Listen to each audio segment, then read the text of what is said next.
I am very honored to introduce our first speaker, Milmer Martínez Vergara. And I met him 4 years ago virtually during our COVID International Conference, which was virtual.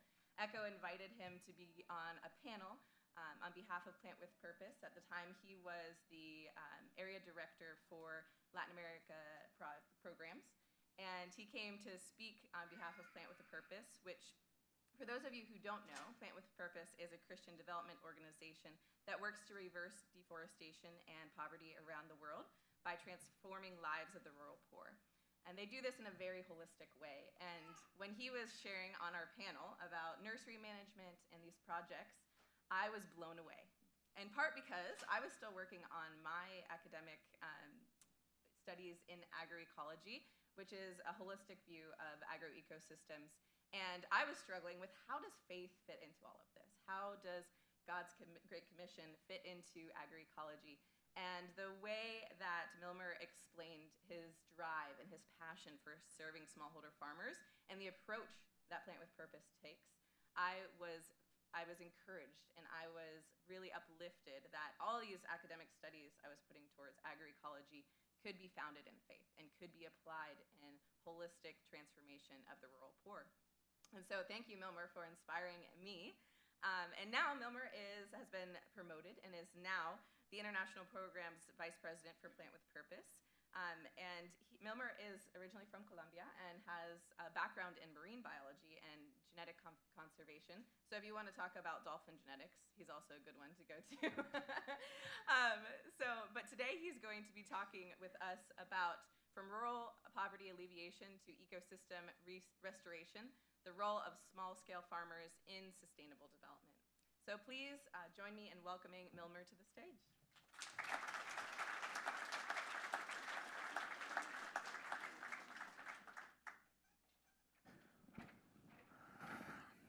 Good morning, everyone.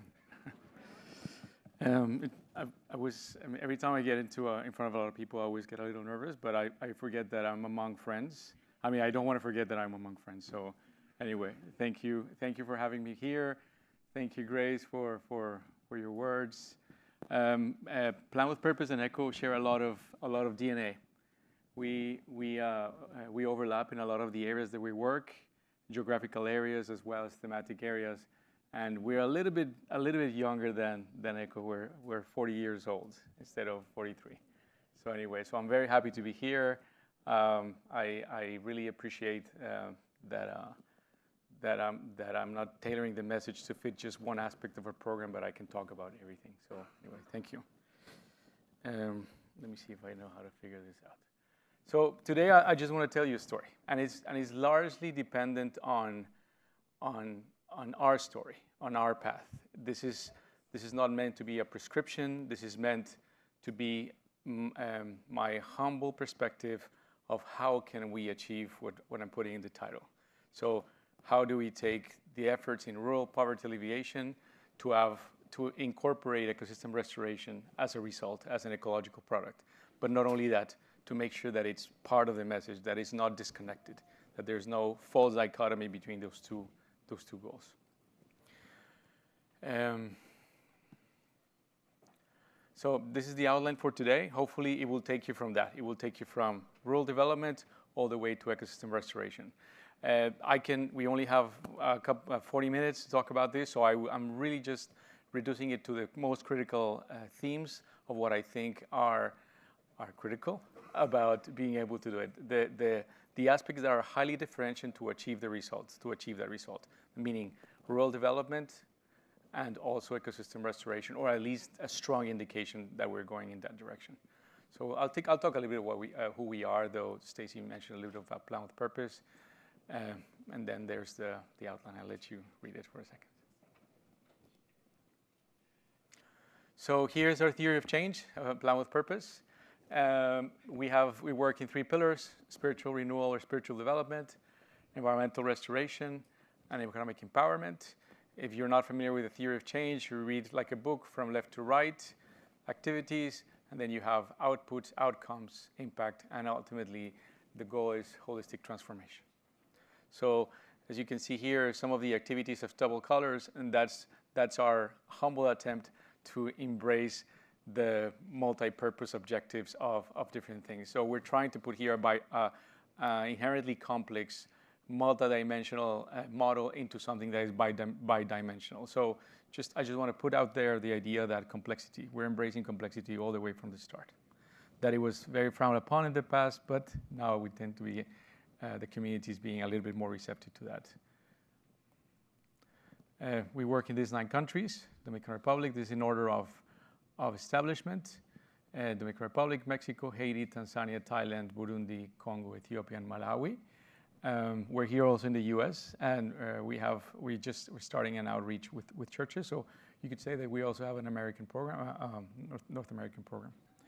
And the way how we work is that we, as part of the sustainability model in development, we are developing local institutions, legally independent, but that we're basically working together in one direction.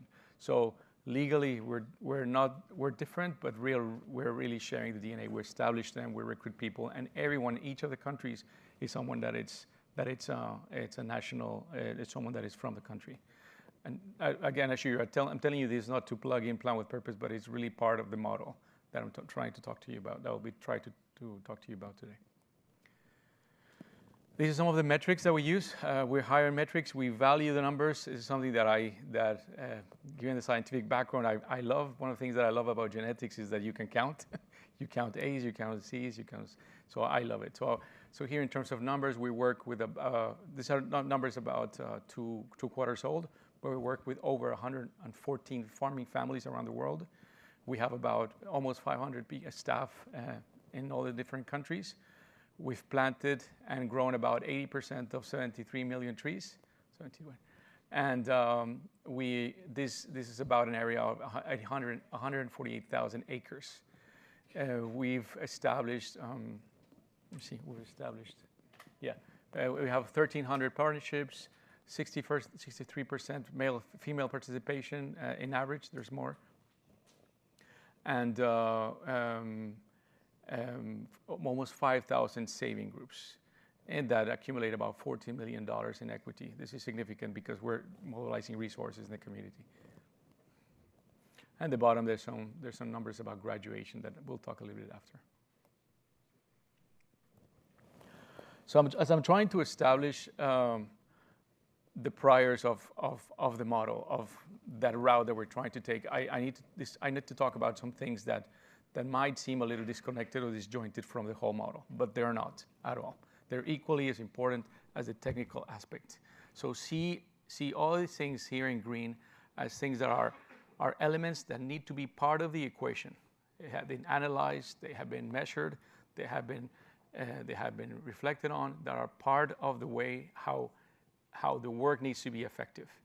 The ultimate outcome depends on the effectiveness of the treatment, the effectiveness of what we're trying to facilitate. So just as part of that, we Plan with Purpose. We're a community of practitioners. Actually, I was reading the summary that one of the people from my team sent to ECHO, and they said that I'm an expert in agroecology, and I don't like that word expert. I'm a practitioner.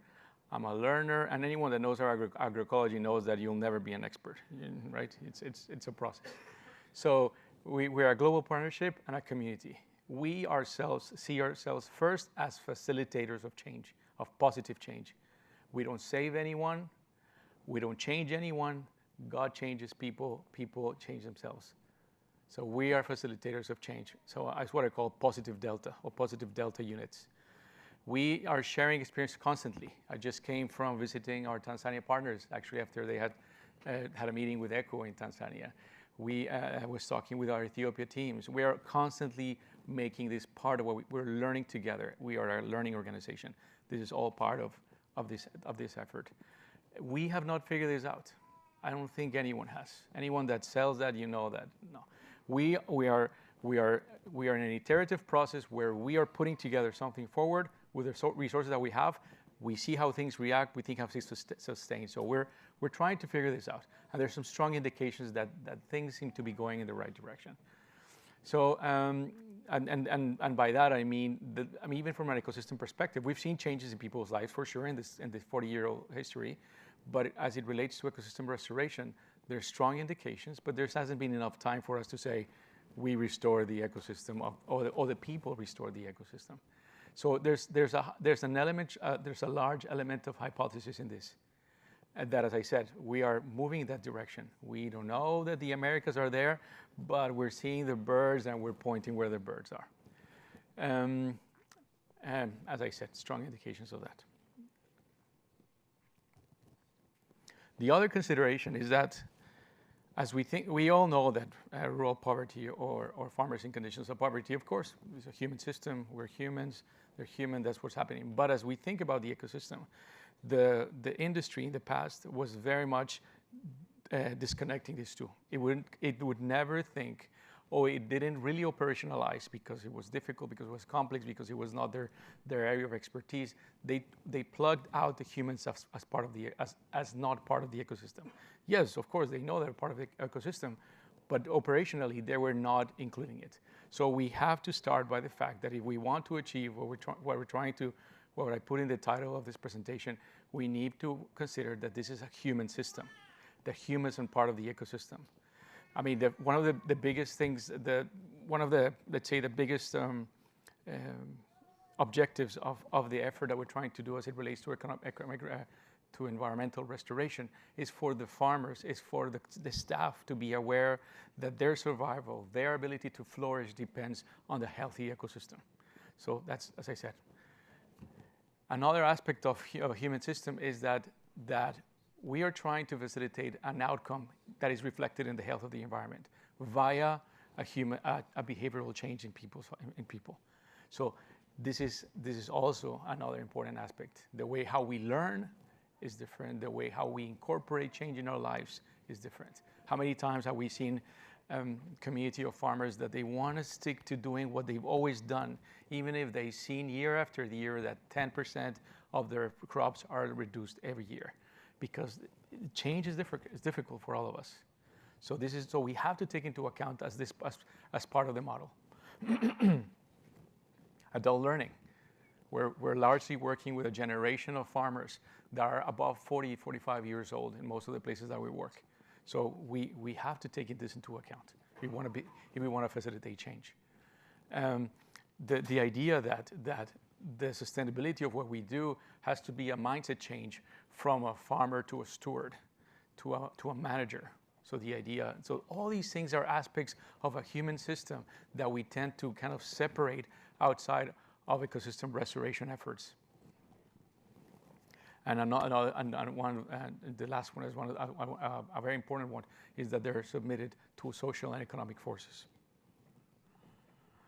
Another consideration is the fact that the starting point makes a huge difference. There's no stronger starting point than who you are, your identity. There has to be clarity about who you are as a staff, as a team. There has to be clarity of who you start as people, as your farmer. So one of the first things that you have to break that paradigm is this is one of the reasons why I like Spanish so much, is that in Spanish we have the two words that means being as a state and being as an identity. People, the farmers in conditions of poverty is a state. I am not poor. So the idea that we're all children of God, made in His image, with skills and talents, we all have something to contribute, something to bring to the table. So this is there has to be a clear starting point as part of the method, and it shouldn't be obviated as not operational. We ourselves, to facilitate we are staff. The staff needs to be open to change. There's no change without us being open to that. How many times have we arrived to a situation where we want to facilitate something or bring something and then realize that, no, this has to be different. We have to be open to the fact that this person that's been farming for 30 years is bringing up an idea that doesn't come from a university, but comes from empirical evidence.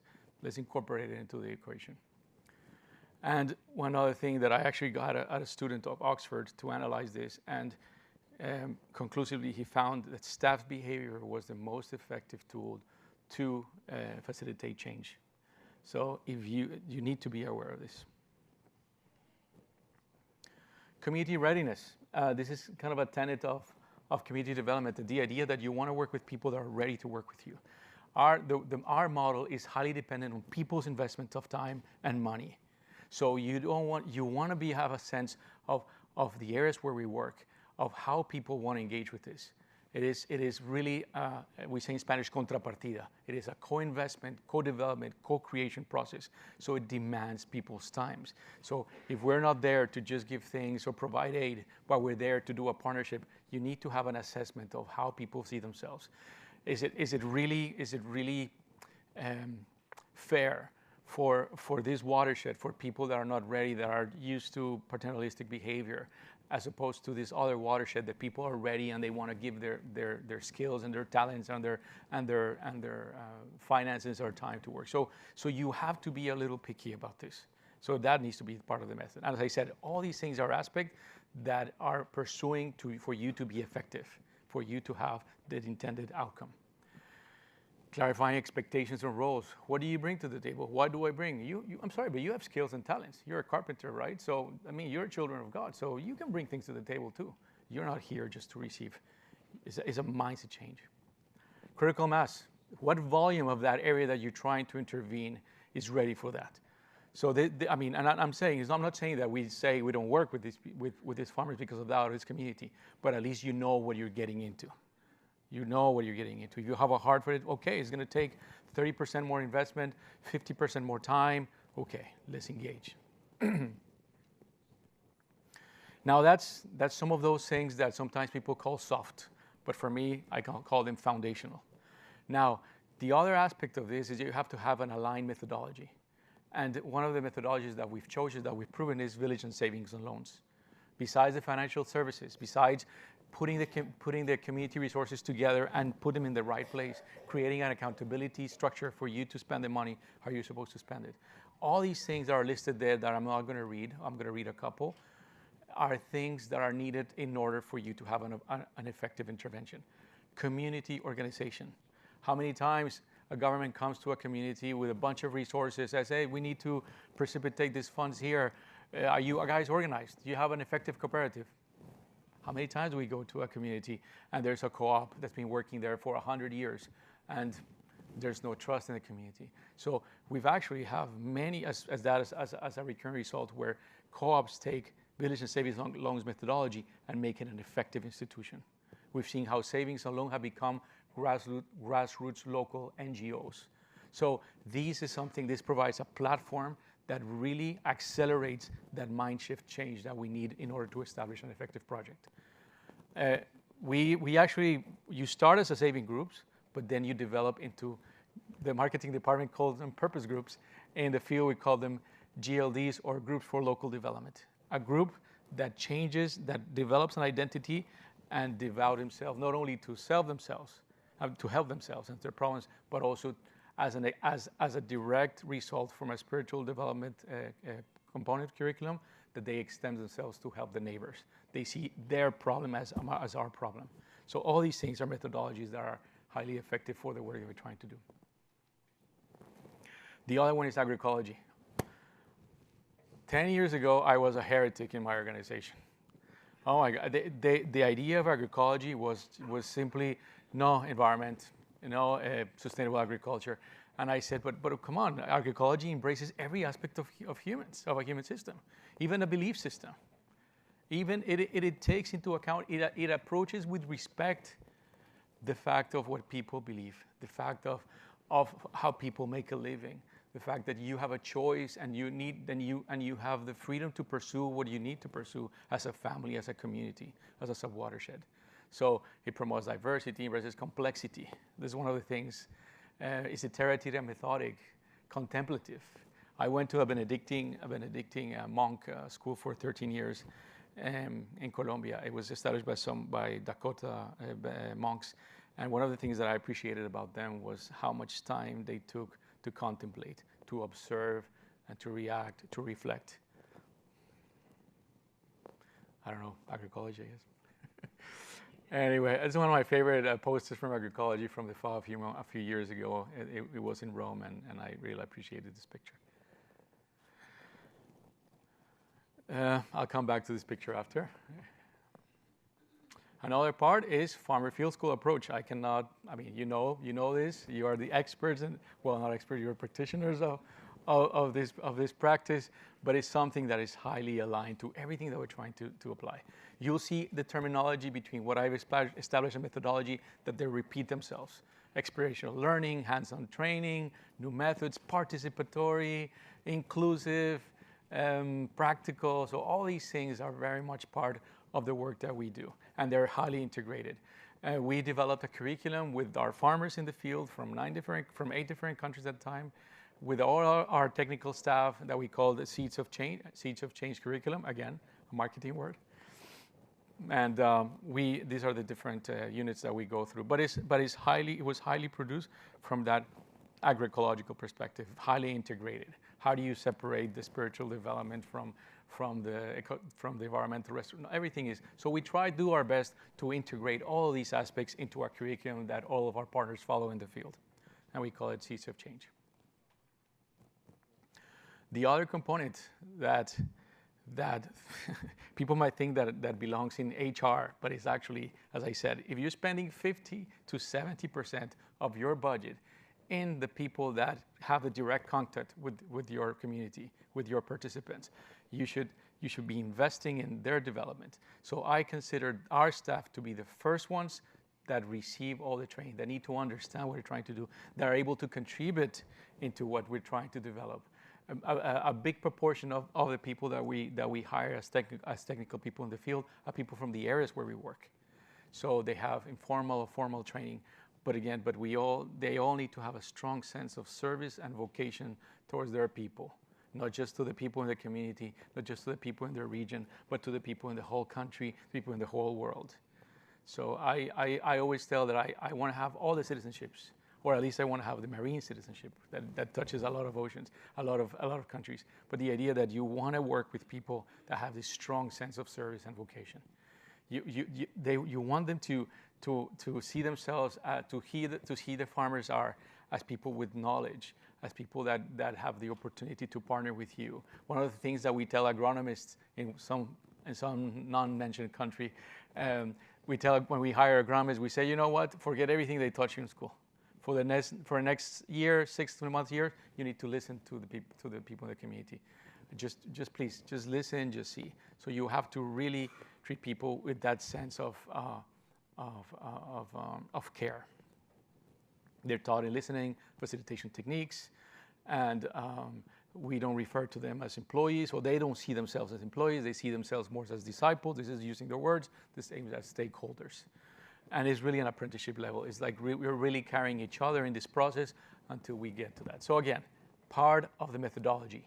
It is not just a nice thing to say. It is not just it would be nice to have the people. It needs to be a must. If you want to have an effective extension, an effective facilitation, you want to have the right people doing the work.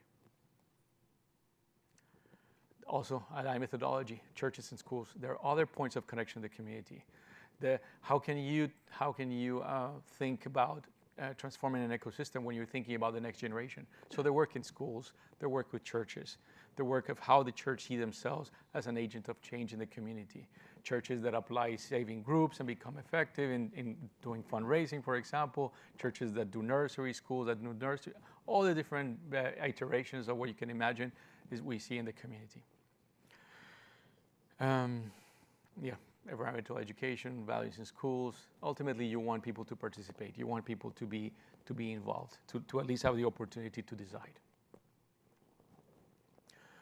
The other aspect that I wouldn't say that is the most critical one, but it's really, especially when you think about ecosystem restoration, is the idea of doing things at scale.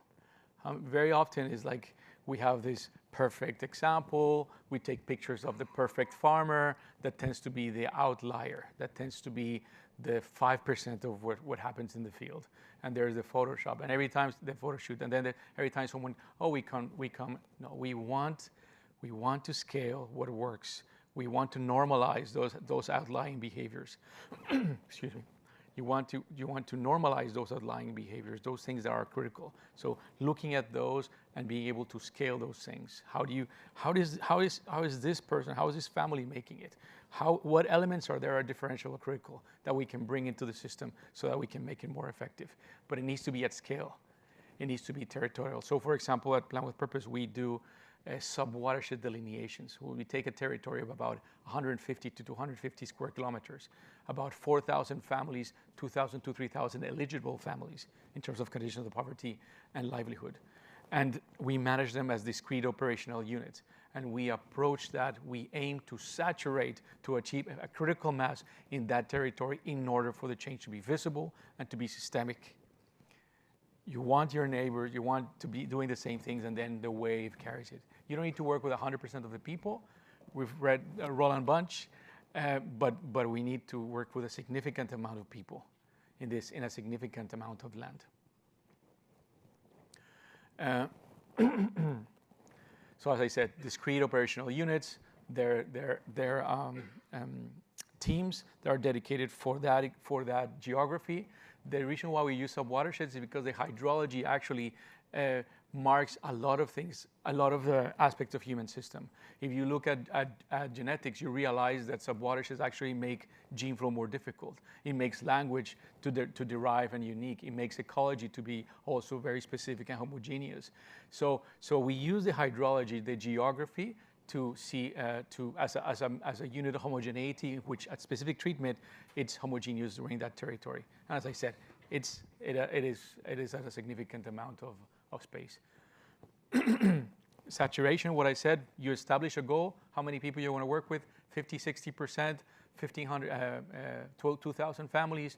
That means there's a number of saving groups. We work one group at a time, and ultimately you want to achieve that. One of the things that I appreciate about aerial photography and the whole development of satellite pictures and the availability of that is how it changes your mind. How showing a map to someone in the communities just completely blows their mind. How they realize that their neighbor, that their community neighbor is only one finger away from them. How the persons upstream affect the persons downstream. How it really promotes this geographic solidarity. The change in order to be systemic needs to be communal, needs to be significant. We rely on this spatial awareness for the multiplier effect to be more effective. The closer you are, the more aware you are, where people are next to you, that changes you. That really changes the way how you see the world. One example of this is an initiative in Dominican Republic using carbon financing. We're developing in which we're trying to scale.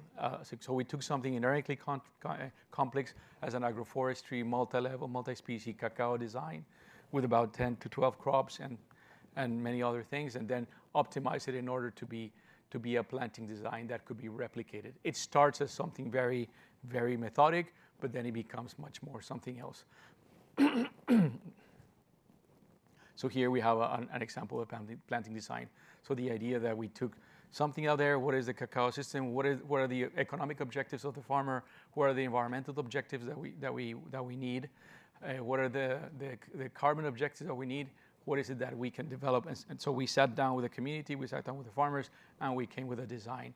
And we're testing the design, and it's very effective, and now we're trying to scale it. This is what it looks like. So on the upper right part, that's American cilantro, culantro plot. That's basically in that area. That's what people would do. Either this pigeon peas or cilantro ancho, or white cilantro. And then the arrow points of how basically it's a transition from that type of culture to the agroforestry portion that is there. Let me see if I cannot anyway. So yeah, I'm sorry. I thought I had a pointer. So that portion that looks more vegetated, where the red RR is a 2.5 multi-level cacao agroforestry plot. That was originally like that 3 years before. So the idea that people that if you were to describe what we're trying to facilitate is that transition into a more appropriate, a more compatible agricultural production system. And I wanted to show you a little bit of how scale looks like. So this is the Upper Osama in Dominican Republic. Each little square is 1.5 hectares. There's a mistake. It's like 1.5 hectares. This is a model. People travel about 2 kilometers or less from their land from the community. So we modeled every farm. We're talking about 3,000 farms. And this is how it looks like. This is in about 9 years. but we're talking about 187 saving groups, 40 churches, 3,000 families working together to be able to make a significant dent in what it is and what we're trying to achieve. So this is scale in space and how it looks like. The other aspect of scale is time. So it's not just about scaling in space, but also time. You have to understand that this is a multi-year, multi-phase intervention. It takes several years, though you concentrate most of your efforts of transfer of technologies and walking within the first 3 to 4 years, you need the other years to consolidate. We're working on creating experiments to reduce that time so that we can serve more people faster. But this is, for now, this is the average of where we stand, 6 to 9 years. As I said, it's a transition to a different agroforestry system, to a different agricultural production system, and those take time. Even if you plant all the trees and all the crops in year one, that doesn't happen unless you use carbon financing. It'll take 3.5 to 4 years for you to start this, to have the first small harvest of your cacao, of your zapote, of your oranges, of your other fruits with grafted and high productive varieties. So it takes time to do that. So you need the time. You need the time for people to see it. You need the time to accompany people so that we can pinpoint what's not working and working. So you need to think about time. So it's consuming. It's time consuming. It is expensive. But the idea is to always be tweaking the system, not only to consolidate knowledge, but to find the differentials, the things that are critical for that change to happen. One other thing that is implicit about time is the idea that you graduate. There's a finite beginning and end of our partnership. These are the milestones. So it's established as a clear priority from the beginning. So we need to have, it needs to be clear for both the staff, for both the community. The other aspect that we don't emphasize enough is the idea of generational handoff. It takes more than a generation for an ecosystem to be restored, for the time needed for that. And if the children of the farmers you're working with see farming as a failure, see agriculture as something that they don't want to do, then it's not really sustainable. It's just one generation intervention. So the idea that you want to be able to understand that generational handoff, the work that you do with schools, the way how the children realize how their father can actually have father and mother can actually provide what they need for their school, the way how they actually have a dignified life, not just a non-poor life, but a dignified life as a farmer, and see pride in that. It's important for that generational handoff. It's important for the sustainability and for the real restoration of the ecosystem.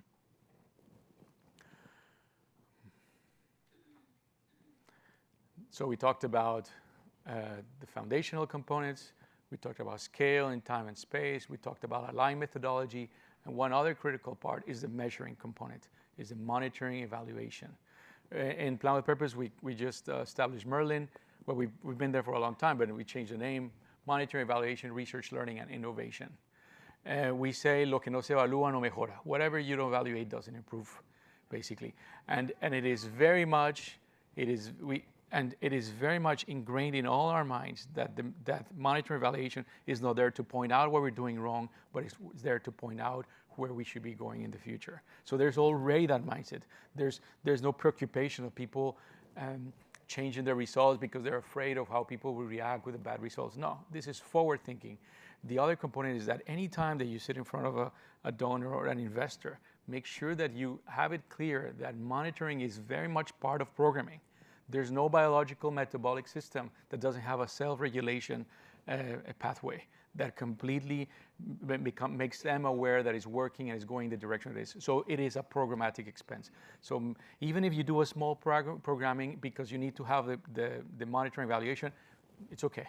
Do it like that. Prove your concept, test it out, and iteratively get bigger. So you have to have a robust monitoring framework. As I said, integral part of programming. We use differences and differences as part of impact, so we're big on the impact component, and we're getting better at the monitoring one. The way of thinking is that as I'm describing this, imagine this as a method. Recipe 1, the recipe has element 1, foundational, element 2, scale, element 3, agroecology, saving groups, they're all part of a method. So if you are able to establish by measuring and analyzing that the recipe 1 + 2 + 3 + 4 equals C, you're at a successful result, focus on monitoring those inputs. So it's okay to have an impact evaluation, but I think it's more critical to keep track of how that recipe is going over time and measure the impact. And then you make that correlation between money, between investment, between the change you're trying to facilitate and the amount of input that goes into the equation. We're starting starting the use of digital apps to track field activities, the outcome, quality of service. You want to make sure, have an idea of how people are reacting. I mean, if a big part of the work that you do is the input and the time that your technicians spend with the community, you want to have an idea of how are they perceiving that. Tracking crop and yield and income. And another part I didn't put here as an equation is the idea of partnerships. You want to partner with the right people. You want to partner with the experts in this field. So instead of becoming an expert in everything, find the expert, partner. I say that because I'm working with Accesso in this bottom hub.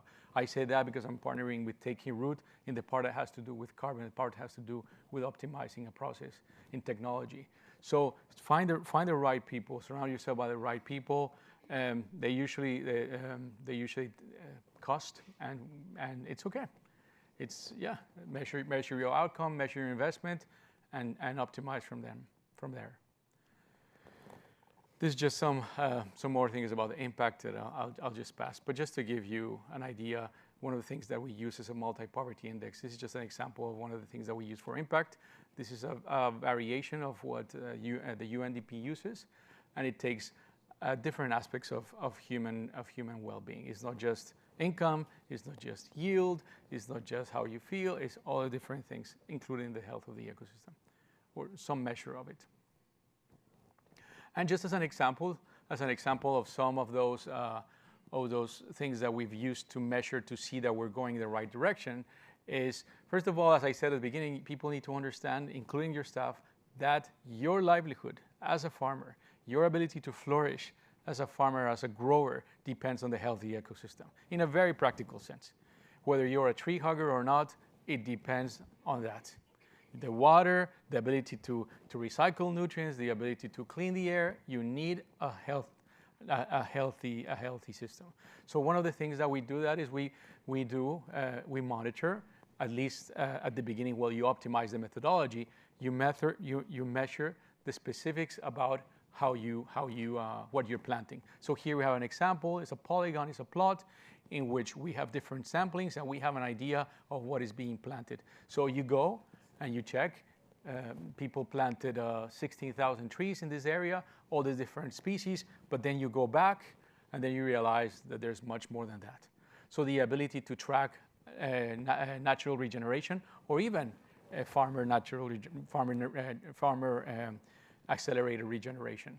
So all these things are giving, all this data, all these measurements are giving you a real picture of what is happening. And don't see all these numbers as a way to dehumanize. Completely the opposite. See these numbers are getting to know better the problem and the people that you work with. Surface water, we're using a lot of remote sensing. So the ability for forests to produce water and to be able to have them year round as opposed to during rainy seasons. Tracking that is part of a measure of a healthy ecosystem. Biodiversity assessments we've carried out in Dominican Republic and Burundi. We created a framework that is highly participatory with the community. We wanted to meet the objective of awareness, but also the objective of biodiversity index and richness. We found that. And yes, we did find that agroforestry systems, multi-level, multi-species, are able to expand habitats of birds as well as vascular plants. I love this quote, and maybe I'm using too much time for this quote, but I remember doing this with a farmer in Burundi, and suddenly he was because we have botanists, but we also have local farmers identifying the different vascular plants.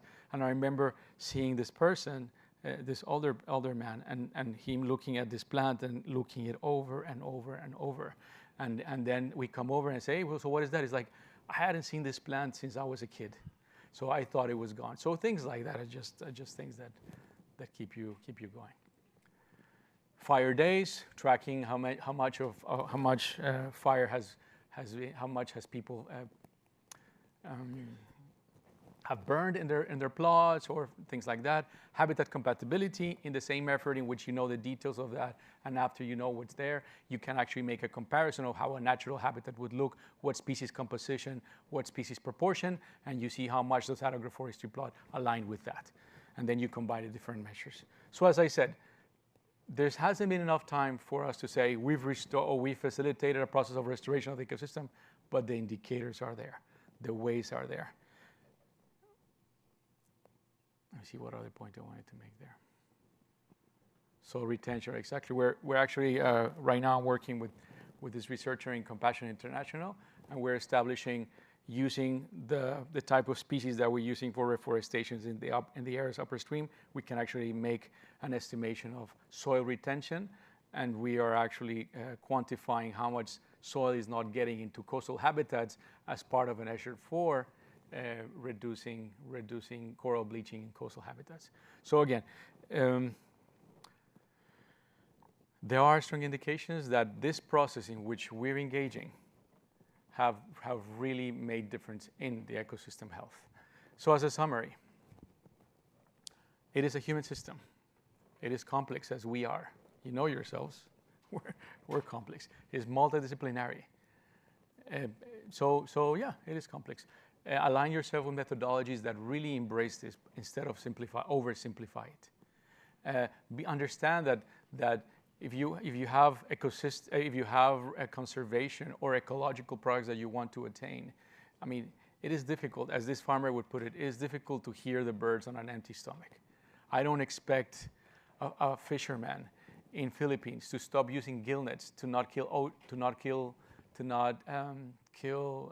dolphins and turtles because they're pretty and they're charismatic. No, he needs to eat, and that's what he knows. So we need to find alternative ways in which we can get to both results, to achieve both results. The idea of compounding methods, compounding disciplines. You want to layer. The way how we learn is by layering, creating more and more tags in our brain about what it thinks, making it practical, tying it to other senses. So you want to be able to make this redundant. You want your staff to be able to carry this message, to understand that there's no dichotomy between the spiritual and the physical, that they can actually go from one discipline to the other and to talk about themselves and their paths to be able to explain something that they're seeing in the field. So as I said, the field needs to be able to integrate and be aware of these connections that might not be obvious, might be obvious for them, and make sure to really point them out every time they see them. Simplifying the complex. So yes, multi-level, multi-species, habitat compatibility. Bottom line, we want to make a transition from this agroforestry system with this one, use this and this and this and this species. I always say rule of thumb, native species, local gene pools. It's like taking local knowledge of the different species. They've had a metabolic history that would make them more prepared to deal with the changes that lie ahead in climate, in different things, in weather patterns. So the idea that simplify the complex. Just because we use a cell phone doesn't mean that we can make a cell phone. So differentials, you measure what's the difference. You're doing 10, 15 things. Measure what are the 3 or 4 things that explain 85% of the difference, and be content with the 85% change. So it's going to be more cost efficient. It's going to be more focused. So again, measuring is key here to be able to determine what is the most critical things that explain the most change. Scale in space and time. We talked about it already. Measure, refine, iterative, measure. But again, I don't emphasize this enough. Measure well. Bad data is worse than no data. So surround yourself with people who understand that, involve stakeholders in the process. Agree with them what you're measuring. Understand, all of you have a collective understanding of why we're measuring this in order to do what.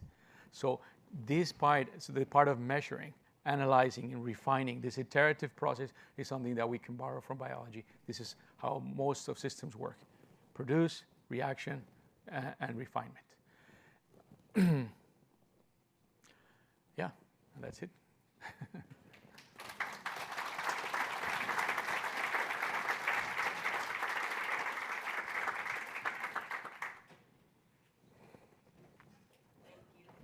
should I live down? Stay up here. We have some time for Q&A, and you'll see we have a couple of people with mics. So if you could raise your hand and ask your question through the mic. And Milmer, thank you again so much. That was so rich.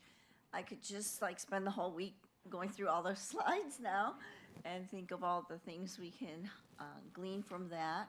But any questions for Milmer? It can be any extrapolation to whatever I said. Don't. I know it was a lot of information, but yeah.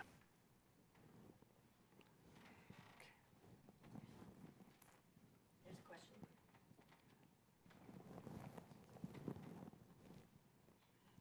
I think it's this one here.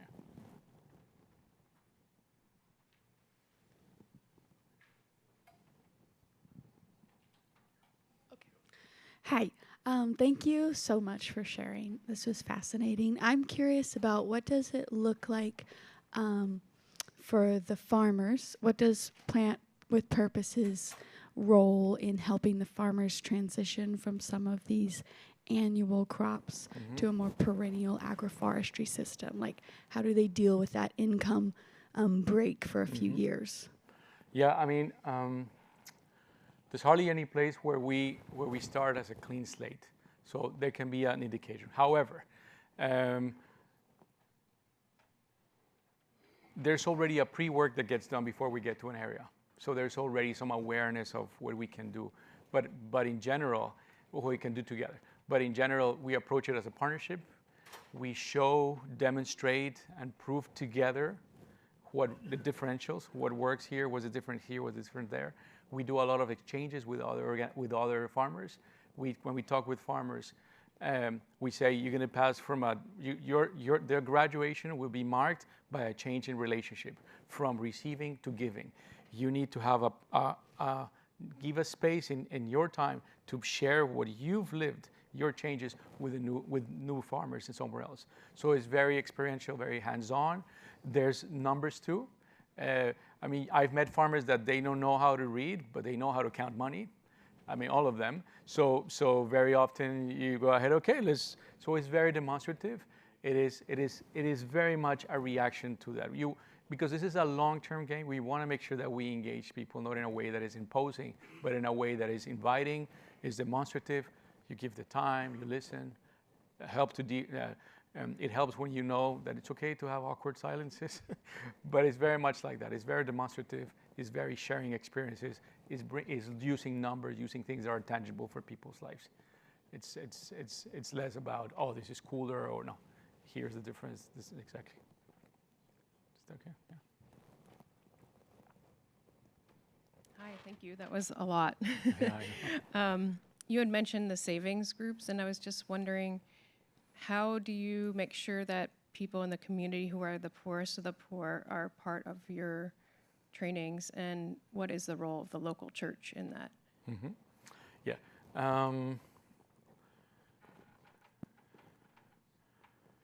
So when you go to a community, there's all the spectrums of if you want to call it from an income perspective, of poverty.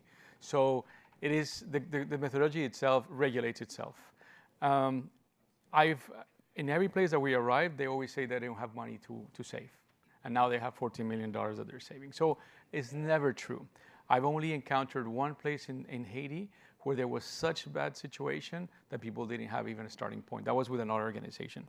So by itself, the group regulate and include the people that they need to in the organization. So they're self-regulating. So we just make sure that when we arrive to a sub-watershed, it meets conditions of poverty, it means conditions of environmental degradation, as well as conditions of readiness. So that kind of takes care of that part. And the role of the church is, it varies across countries.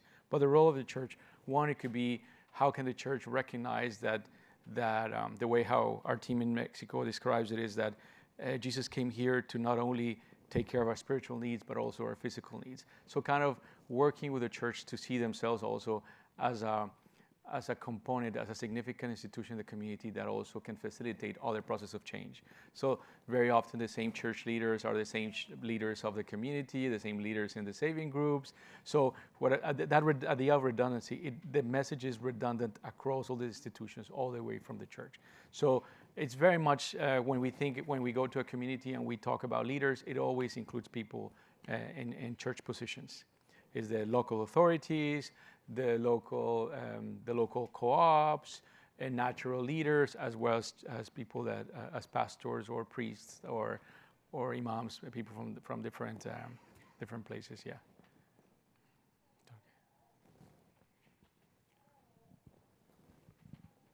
Hello. That was great. Thank you for sharing. You had mentioned aerial photography, and I saw that you had a slide on the taking root. Yeah. Using that platform. How have you used things like GIS, geographic information systems?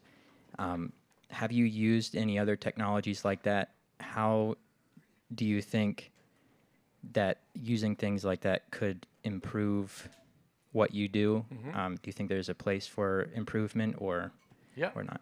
Absolutely. We have a GIS specialist that is on staff. I myself have also a lot of experience in that field.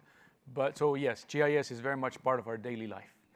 The way how we choose a place where we work, so we identify based on need and opportunity different countries, but then it's through a GIS analysis that we can determine where the area is more critical. We overlap socioeconomic information, we overlap with environmental information, with other types of information, and we overlay it and see areas where what is purple. We say purple because it's red with blue and other colors. So where it's purple is where the areas where all those elements converge. So it's part of our everyday life, absolutely. And as I said, even from creating the spatial awareness for people to see their world differently, we use that too. So it's very much part of everyday life. It's only gonna get more and more used. The ability to be able to see patterns explained by geography or explained by this analysis. Yeah. Thanks.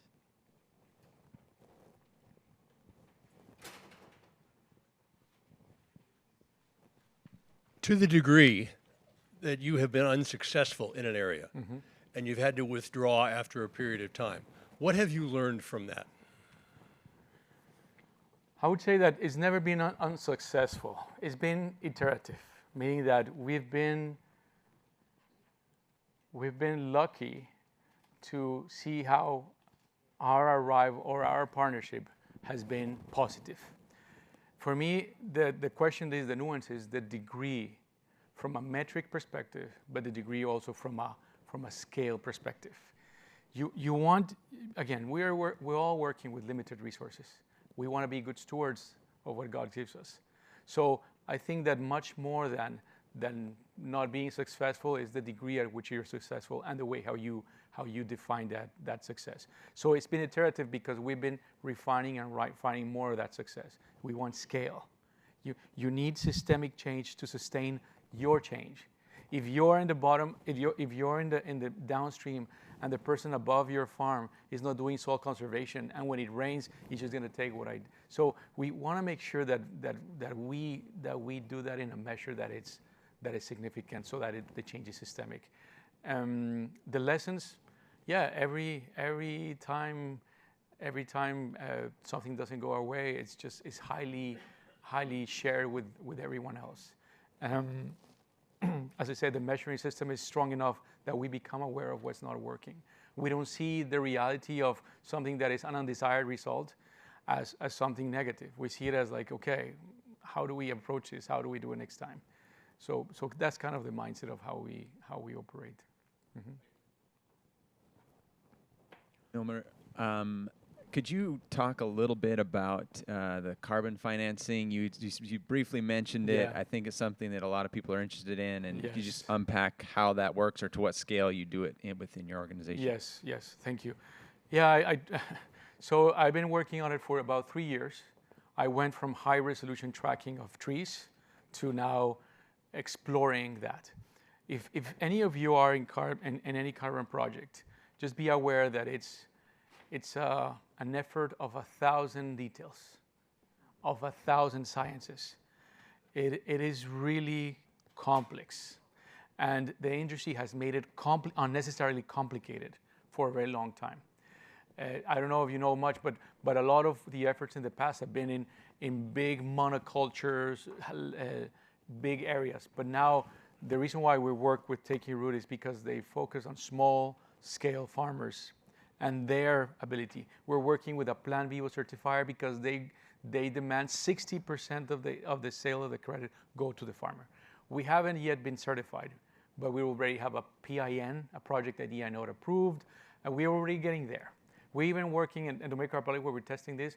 The government doesn't even have a structure already in place, but we already have all the conversations and being part of the context of that. So it is challenging. It is not, if you tend to give up fast, that I don't think this is a crowd, don't do it. So right now we've worked with, we have 500 farmers in the Dominican Republic establishing multi-level, multi-species cacao agroforestry plots like the one I showed you.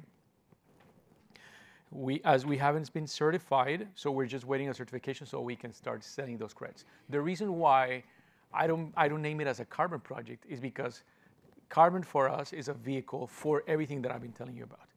If it takes a farmer 5 years, a family of 4, 5 years to take their monocultural crop and turn it into an agroforestry, a complex agroforestry agricultural plot, it takes them 5 years to plant the 1,500 trees that you need or more. It takes all that work to do it. So the way how I'm framing carbon is that carbon, the sale of the carbon credits by that design accelerates that process. So it provides the funding for the family to establish that plot in only 1 year. That way that by year 4, you get the first production of everything that you planted instead of a little bit, of a little bit, of a little bit, of a little bit. So that's how it integrates to what we do. It's an accelerator of an establishment of a cacao agroforestry plot. We haven't been yet certified the project yet, but we're very close. We worked out the details. The details that were important for me is that I didn't want carbon to cannibalize the model. I wanted carbon to make the model better. And what I just described is how I see that it makes it better. I mean, you're accelerating the change. You're making it more efficient, and you're bringing, and the other part that I like is that the farmer is seen as part of the solution instead of the problem. Any conservation class that you took 10 years ago, 15 years ago, would always see humans as no, human is the solution. It's a human system. If you take it out of the equation, you are undermining what you're trying to achieve. So we can talk more, but that's in general, yeah. I think we might have a question. Oh, do you have one more there? Yes, go for it. Soy Rodimiro Padilla de Honduras y voy a preguntar en español. Claro, no hay tú problema. hablas español. Claro. ¿Tienen alguna experiencia donde ustedes trabajan sobre manejar estos proyectos como el enfoque de cuenca y no de alguna distribución política administrativa que tiene, y si eso les ha favorecido bien para los proyectos? Mm-hmm. So what he's asking for everybody that doesn't speak Spanish is that just for his experience with following along watershed lines as opposed to the political lines and the challenges of that. Yeah. So. Y la otra pregunta es, si tú consideras que el cambio climático es una oportunidad para la agricultura sostenible. Mm-hmm. And do you feel that the climate change that we're experiencing is an opportunity for some of these changes? Mm-hmm. Thank you. So yes, I mean, I'd say sub-watershed because it's a fractal, it's nested within a big watershed. So, I mean, there's watersheds of thousands of square kilometers, so we cannot work at that level. So it's a sub-watershed, it's a unit that has a cohesion. It's been more effective for us to work along watershed lines because they they homogenize the treatment. The ecology seems to be the same. The culture is the same. The trade is the same. So it homogenizes. So it's been more effective for us to do it. It presents challenges when there's geopolitical. There's, for example, this a municipality in the middle of the sub-watershed, and it's challenging, but we still approach it. Actually, we had great results where some people from one area that were not connecting with other people from another area because of political reasons, we put them at the same table and they're cooperating to address a plan for sub-watershed restoration of the projects. So it's been effective in that way. And then the other question was about climate change. Absolutely. I mean, we have to do it. I mean, I remember 10 years ago or 15 years ago when they would ask me about climate change when it was more difficult to have those conversations, and I would say, well, I don't talk about it. I don't see it as a way. I see it as a measurement. Our farmers have had changing weather patterns and have had to plant different cultivars of corn and coffee because the weather doesn't sustain what they used to do. So yes, there's an opportunity to be able to make a dent in that sense as you're trying to do things at scale at a sub-watershed level. Thank you.